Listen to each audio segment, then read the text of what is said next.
But as with many promises given to Native Americans, they didn't come through. And I never really equated 40 acres in a mule because it was not something that really ever touched my life. But in thinking about it this morning, I never really equated it with something else that was very important to American life, which was the Homestead Act.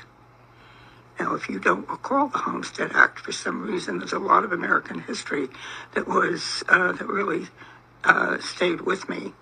And the Homestead Act was an act that the federal government felt was extremely important because they wanted to populate the Midwestern part of our country, the prairie.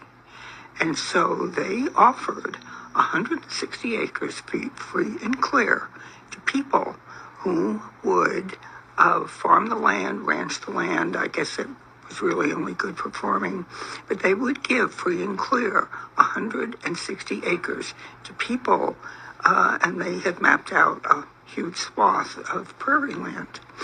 And it was white people who took that land, and that's how a lot of our Midwest cities came into being.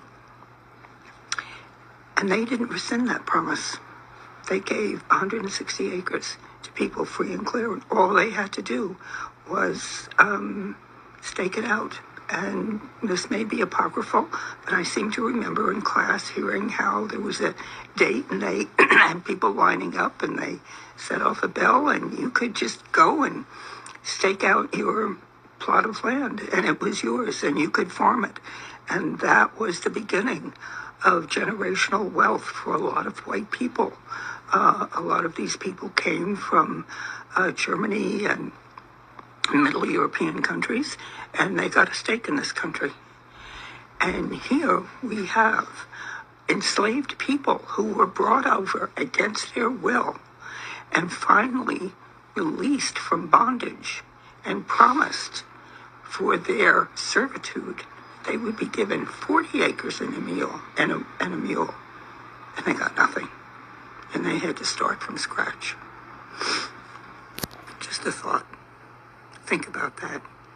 Think about how you'd feel if that promise was made to you and then you were just blown off. Okay, that's it. See you next time.